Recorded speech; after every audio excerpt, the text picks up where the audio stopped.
चलिए दोस्तों, आज आप सभी का स्वागत है जावा ट्यूटोरियल के लेक्चर थर्ड में। आज हम ये पढ़ेंगे कि जावा के फीचर्स क्या होते हैं, फीचर्स ऑफ जावा के सेकंड पार्ट। फर्स्ट पार्ट कल हमने देख लिया था, जिसमें हमने कंप्लीट किया था रोबस्ट के पहले तक की सारी फीचर्स जो भी जावा के होते हैं। जैसे पहला था simple, object oriented, portable, platform independent, secured, robust, architecture neutral, interpreted, high performance, multi threaded, distributed, dynamic. तो कल हमारा सिक्योर्ड तक कंप्लीट हो गया था। आज हम रोबस्ट से पढ़ना चालू करेंगे। तो जिसने भी अभी तक का वीडियो नहीं देखा है वो पहले जावा का फर्स्ट पार्ट और सेकंड पार्ट देख ले, फिर इस लेक्चर पर आए, थर्ड लेक्चर पर, ताकि उसको चीज़ें क्लियर हो जाए और समझ में आए। ठीक है। तो रॉबस्ट से क्या मतलब होता है कि रॉबस्ट का मतलब होता है कि स्ट्रॉन्ग, मींस इंग्लिश मीनिंग इसकी होती है। रॉबस्ट का मतलब होता है कि स्ट्रॉन्ग। तो जावा एक स्ट्रॉन्ग प्रोग्रामिंग लैंग्वेज है। क्यों स्ट्रॉन्ग है? क्योंकि इसके पास इसका जो मेमोरी मैनेजमेंट है वो बहुत स्ट्रॉन्ग है। It uses strong memory management. और दूसरी क्या बात है, there is lack of pointers that avoid security problem. इसमें हम पॉइंटर्स का यूज़ नहीं करते। किसके अंदर? जावा के अंदर हम पॉइंटर्स का यूज़ नहीं करते, जिसकी वजह से जो सिक्योरिटी की प्रॉब्लम्स होती हैं वो बिल्कुल मिनिमाइज हो जाती हैं, ख़त्म हो जाती हैं। ठीक है। Java provides automatic garbage collection which runs on the Java virtual machine. Java क्या प्रोवाइड करता है हमें? ऑटोमेटिक गार्बेज कलेक्शन, मीन्स जो भी गार्बेज वैल्यू होगी या फिर जो भी अनरेफरेंस्ड ऑब्जेक्ट होंगे या वेरिएबल्स होंगे वो सारे गार्बेज कलेक्शन की मदद से कैप्चर कर लिए जाएंगे। तो which are not being use by Java application any more, मतलब जो भी उस एप्लीकेशंस की जो भी ऑब्जेक्ट ऐसे होंगे या वेरिएबल्स होंगे जो आगे यूज़ में नहीं आ रहे होंगे, उनको जावा गार्बेज कलेक्शन की मदद से उनसे हम बच जाएंगे। मीन्स उनका यूज़ नहीं होगा आगे, वो सब गार्बेज कलेक्टर अपने पास कलेक्ट कर लेगा। तो there are exception handling and the type checking mechanism in Java. अब कुछ एक्सेप्शंस आती हैं हमारे, जब हम प्रोग्रामिंग लैंग्वेज में कोई भी प्रोग्राम लिखते हैं तो उस टाइम पर कुछ एक्सेप्शंस आ सकती हैं। तो उसके लिए जावा के अंदर एक्सेप्शन हैंडलिंग भी है और टाइप चेकिंग मैकेनिज्म भी इंट्रोड्यूस कराया गया जावा के अंदर। तो ये सारे जो पॉइंट्स थे, ये सारे पॉइंट्स मिलकर जावा लैंग्वेज को एक रॉबस्ट प्रोग्रामिंग लैंग्वेज बना देते हैं, मतलब बहुत स्ट्रॉन्ग प्रोग्रामिंग लैंग्वेज बना देते हैं। ठीक है। अब बात करते हैं कि आर्किटेक्चरल न्यूट्रल क्यों है। आर्किटेक्चरल न्यूट्रल इसलिए है क्योंकि there are no implementation dependent features. Means कोई भी फीचर जो है वो इम्प्लीमेंटेशन पर डिपेंड नहीं करता है, इस वजह से इसका आर्किटेक्चर न्यूट्रल है। जैसे अभी प्रिमिटिव जो साइज है उसका, जावा के अंदर जो भी प्रिमिटिव साइज है वो फिक्स है। ठीक है। फिक्स है मतलब उसका जो जैसे इंटीजर या फिर इनकी जो जितने बाइट से यूज़ करेंगे मेमोरी का, 4 बाइट, वो फिक्स है, उससे ज़्यादा यूज़ नहीं करेंगे ऐसा।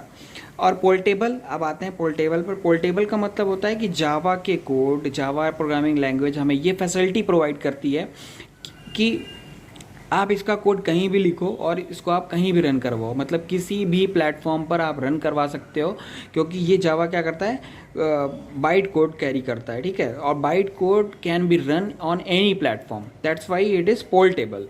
पोर्टेबल का मतलब एक जगह आपने लिख लिया, दूसरी जगह आप चला रहे हो, पोर्ट कर सकते हो एक जगह से दूसरी जगह। ठीक है।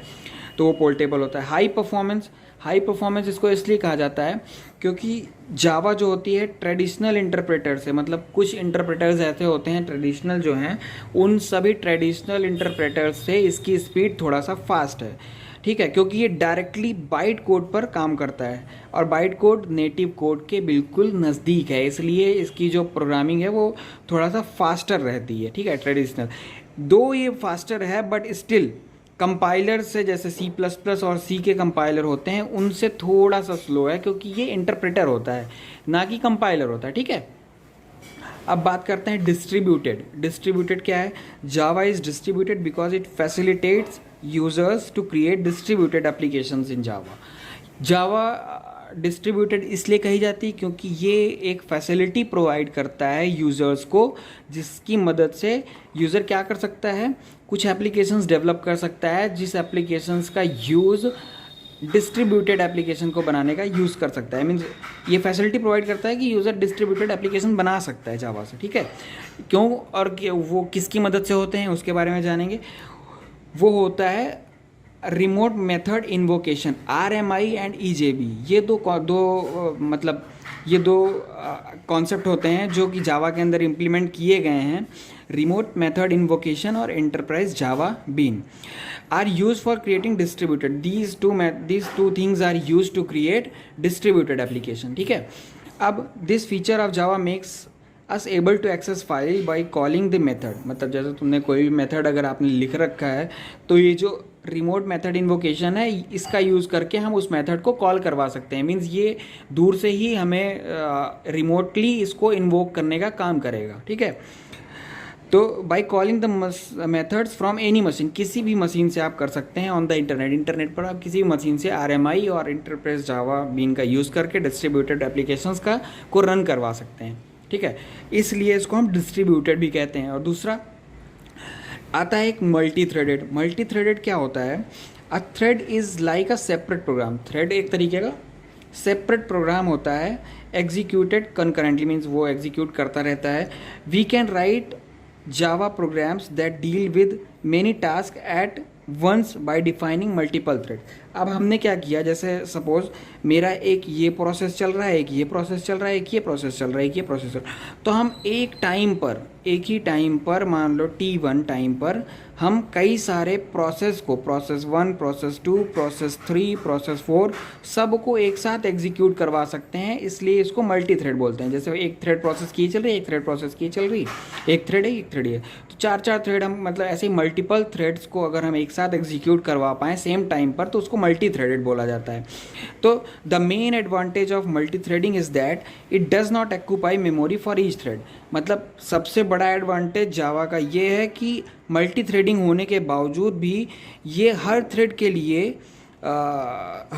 लिए मेमोरी नहीं ऑक्यूपाई करेगा, मतलब सेम मेमोरी पर ही वो बार बार अलग अलग थ्रेड्स को एग्जीक्यूट करवा देगा।